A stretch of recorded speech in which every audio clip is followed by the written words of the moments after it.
Hello student, this is Sembala from Maharaja Agarsan School Hisar. Today we are going to study Eco chapters 2 of class 9th. After the end of this video, I will give you homework which will be checked once the school reopen. कल जो है हमने संसाधन के रूप में lesson के बारे में हमने कि लोग जो है किस प्रकार एक महत्वपूर्ण संसाधन है, शिक्षा व स्वास्थ्य के अंदर स्वास्थ्य जो है लोगों की महत्वपूर्ण भूमिका क्या होती है और मानव पूंजी जो है अन्य पूंजी से श्रेष्ठ कैसे है। आज हम अपना टॉपिक शुरू करते हैं जनसंख्या की गुणवत्ता। जनसंख्या की गुणवत्ता किस पर निर्भर करती है? जनसंख्या की गुणवत्ता जो है साक्षरता दर यानी कि देश में कितने लोग पढ़े लिखे हैं, जीवन प्रत्याशा यानी कि जीवित रहने की औसत आयु कितनी है, लोगों का स्वास्थ्य और देश के लोगों द्वारा प्राप्त कौशल निर्माण पर निर्भर करती है। जनसंख्या की गुणवत्ता जो है देश की समृद्धि दर निर्धारित करती है, यानी कि देश में जितने ज्यादा लोग जो है गुणवान कौशल ज्ञानवान होंगे, देश के अंदर देश का विकास उतना ही ज्यादा होगा। निरक्षर और अस्वस्थ जनसंख्या अर्थव्यवस्था पर बोझ होती है, अर्थात जो अनपढ़ और अस्वस्थ व्यक्ति होते हैं वो देश की अर्थव्यवस्था में कोई योगदान नहीं देते बल्कि उस पर बोझ होते हैं, जबकि साक्षर व स्वस्थ जनसंख्या जो है देश के लिए परिसंपत्तियां होती हैं, यानी कि देश के विकास में बहुत बड़ा योगदान देते हैं और देश की अर्थव्यवस्था को मजबूत बनाते हैं। जैसे कि शिक्षा जो है राष्ट्रीय आय और सांस्कृतिक समृद्धि में वृद्धि करती है और प्रशासन की कार्यक्षमता को बढ़ाती है। प्राथमिक शिक्षा में सार्वजनिक पहुंच, धारण व गुणवत्ता प्रदान करने का प्रावधान किया गया है, अर्थात प्राथमिक शिक्षा जो है सार्वभौमिक पहुंच यानी सभी लोगों तक पहुंचे, सभी लोग जो है उसको धारण करें और उसको प्राप्त करके गुणवान बने। इसको निश्चित करने के लिए जो है हर जिले के अंदर नवोदय विद्यालयों की स्थापना की गई है तथा बहुत बड़ी संख्या में हाई स्कूल के विद्यार्थियों को ज्ञान व कौशल से संबंधित जो है शिक्षा देने के लिए जो है अनेक व्यावसायिक शाखाएं भी स्थापित की गई हैं। भारत के अंदर शिक्षा को महत्व देने के लिए जब भारत आजाद हुआ था तभी से इसके लिए प्रयास किए जा रहे हैं। पहली पंचवर्षीय योजना के ऊपर शिक्षा पर 151 करोड़ रुपए खर्च किए गए थे, जबकि 11वीं पंचवर्षीय योजना में यह कीमत जो है बढ़कर 3,766.90 करोड़ रुपए तक पहुंच गई। भारत में साक्षरता दर जो है 1951 के अंदर 18% थी, जो कि 2011 के अंदर यह दर बढ़कर 74% तक हो गई। 2010 के अंदर सभी स्कूलों के अंदर प्राथमिक स्कूलों के अंदर शिक्षा प्रदान करने के लिए प्राथमिक शिक्षा यानी 5th क्लास तक की शिक्षा को प्रदान करने के लिए जो है एक उद्देश्य रखा गया, सरकार द्वारा एक महत्वपूर्ण कदम उठाया गया जिसे सर्व शिक्षा अभियान का नाम दिया गया, जिसका उद्देश्य ये था कि देश में सभी व्यक्तियों को साक्षर करना। स्वास्थ्य सेवाओं के क्षेत्र में भी सरकार ने बहुत से कार्य किए हैं, जैसे किसी व्यक्ति का स्वास्थ्य जो है उसे अपनी क्षमता को विकसित करने और बीमारियों से लड़ने की ताकत देता है। इसीलिए जो है जनसंख्या की स्वास्थ्य स्थिति को सुधारना देश का एक महत्वपूर्ण कार्य है।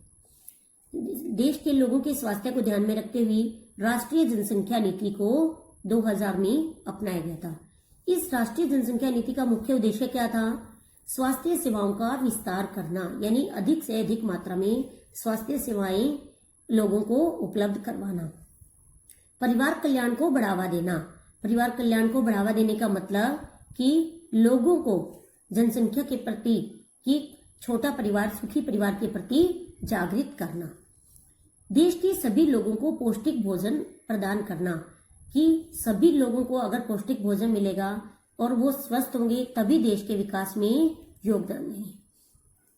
भारत में जो है लगभग 381 मेडिकल कॉलेज व 301 डेंटल कॉलेज की स्थापना की गई है। ये था स्वास्थ्य के क्षेत्र में। अब हमारा अगला टॉपिक शुरू होता है बेरोजगारी। बेरोजगारी क्या है? बेरोजगारी उस स्थिति को कहते हैं जब प्रचलित मजदूरी दर पर काम करने के इच्छुक लोगों को काम नहीं मिलता, अर्थात जो लोग काम करना चाहते हैं लेकिन उनके लिए कोई भी काम नहीं है, तो इसे हम बेरोजगारी कहते हैं। बेरोजगारी कई प्रकार की होती है। प्रचंड बेरोजगारी जो है, प्रचंड बेरोजगारी व मौसमी बेरोजगारी ये ग्रामीण क्षेत्रों में पाई जाती है तथा शिक्षित बेरोजगारी नगरीय क्षेत्रों में पाई जाती है। प्रचंड बेरोजगारी क्या होती है कि इस बेरोजगारी के अंतर्गत कि जब किसी काम में जरूरत से ज्यादा लोग काम पर लगे होते हैं। यह ज्यादातर कृषि क्षेत्र में पाई जाती है, जैसे कि गांव के अंदर किसी खेत में काम करने के लिए 5 लोगों की आवश्यकता है, लेकिन उसी काम को करने के लिए उस खेत में 8 लोग लगे हुए हैं।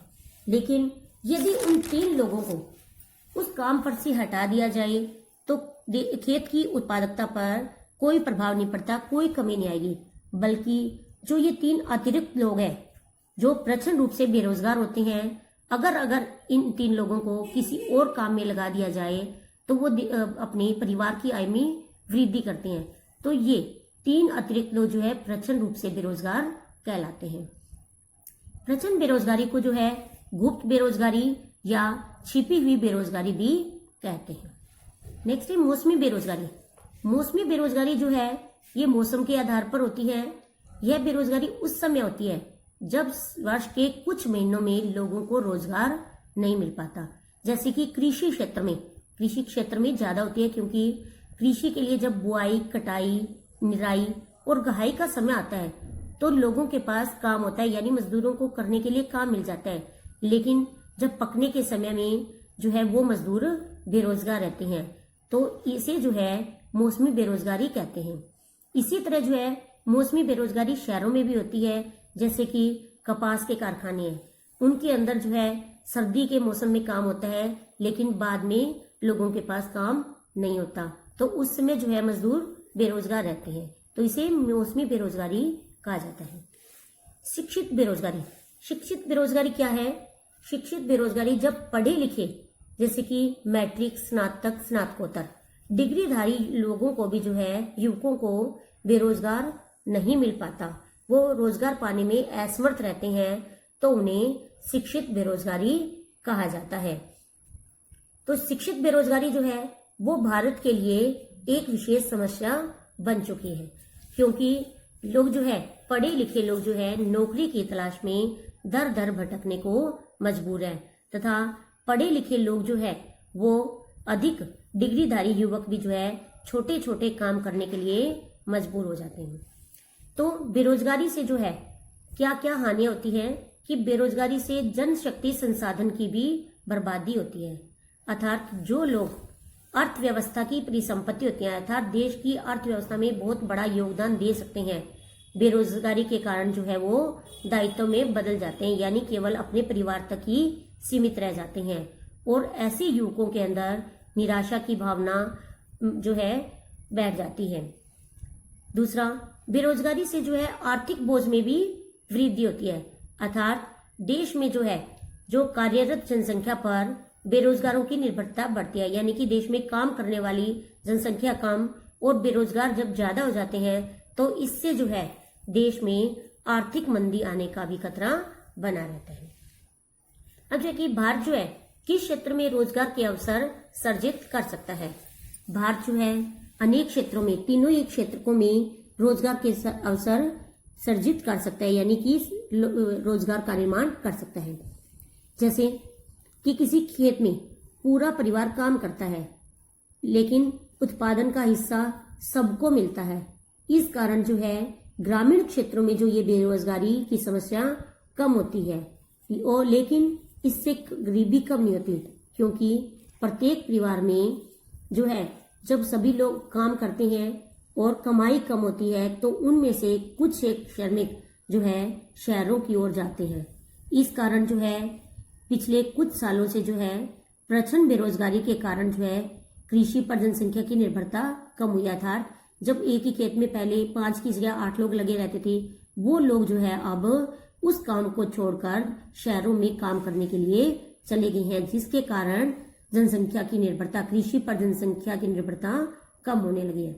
और लोग जो है द्वितीय क्षेत्र में लोग जो है विनिर्माण करने लगे हैं। विनिर्माण यानी कि दूसरे अनेक निर्माण कार्य बड़े बड़े उद्योगों में, फैक्ट्रियों में काम करने के लिए जाने लगे हैं, तथा तृतीय क्षेत्र में भी जो है जैव प्रौद्योगिकी व सूचना प्रौद्योगिकी की अनेक सेवाएं जो है हमारे सामने आ रही है।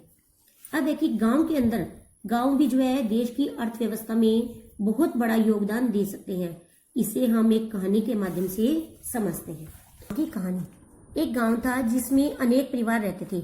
प्रत्येक परिवार इतना उपजा लेता था कि उसके सभी सदस्य खा पी सकते थे।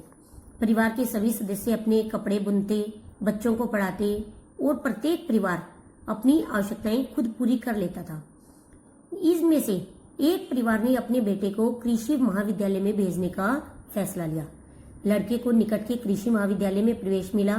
कुछ समय पश्चात वह कृषि इंजीनियरिंग की योग्यता प्राप्त करके गांव में वापस आया और वह इतना सृजनात्मक निकला, योग्य निकला कि उसने एक उन्नत किस्म के हल का नमूना तैयार किया, जिससे गेहूं की उपज में वृद्धि हो गई और इस तरह गांव में एग्रो इंजीनियरिंग का एक नया काम सृजित हुआ और वहीं उसकी पूर्ति हुई।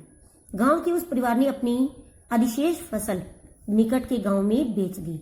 इससे उन्हें अच्छा लाभ हुआ, जिसे उन्होंने आपस में बांट लिया। इस सफलता से प्रेरित होकर कुछ समय पश्चात गांव के सभी परिवारों ने एक बैठक की। वे अपने बच्चों के बेहतर भविष्य चाह रहे थे। उन्होंने पंचायत से गांव में एक स्कूल खोलने का अनुरोध किया। उन्होंने पंचायत को विश्वास दिलाया कि वे सभी अपने बच्चों को स्कूल में भेजेंगे। पंचायत ने सरकार की मदद से एक स्कूल खोल दिया। निकट के कस्बे से एक शिक्षक की नियुक्ति की गई और इस गांव के सभी बच्चे स्कूल जाने लगे। कुछ समय पश्चात गांव के एक परिवार ने अपनी लड़की को सिलाई का प्रशिक्षण दिलाया। वह उस गांव के सभी लोगों के लिए कपड़े सीने लगी, क्योंकि अब सभी लोग अच्छे ढंग से सिले कपड़े पहनना चाहते थे। इस तरह दर्जी का एक नया काम सृजित हुआ। इसका एक और सकारात्मक प्रभाव हुआ। किसानों का कपड़ा खरीदने के लिए दूर जाने में लगने वाला समय अब बचने लगा। किसान खेतों में अधिक समय लगाने लगे, इसलिए उपज बढ़ गई। यह समृद्धि का आरंभ था। किसानों के पास उपभोग के लिए अधिक वस्तुएं थी। अब वे उत्पादन उन लोगों से को बेच सकते थे जो उनके गांव के बाजार में आते थे। समय के साथ वह गांव, जहां प्रारंभ में किसी नए काम का औपचारिक रूप से कोई अवसर नहीं था, शिक्षक, दर्जी, एग्रो इंजीनियरिंग और अन्य तरह के लोगों से परिपूर्ण हो गया। यह एक साधारण गांव की कहानी थी। यानी कि इस कहानी के माध्यम से हमें क्या पता चलता है कि अगर लोग जो है अपने दृढ़ निश्चय के आधार पर कोई निश्चय कर लें, जैसे कि इस गांव के अंदर एक व्यक्ति ने अपने बच्चे के पढ़ाने का निश्चय किया और वो कितनी ऊंचाई पर पहुंच गया, फिर दूसरे ने, तीसरे ने, तो इस तरह सभी गांव के अंदर अगर लोग मिलजुल कर कुछ नया काम जो है करने की सोचें, तो गांव भी जो है बहुत ज्यादा समृद्ध हो जाएंगे और देश के अर्थव्यवस्था में बहुत बड़ा योगदान दे सकेंगे। ये था हमारा लेसन संसाधन के रूप में लोग। इस लेसन के आप क्वेश्चन लर्न करेंगे और अपनी नोटबुक में राइट करेंगे।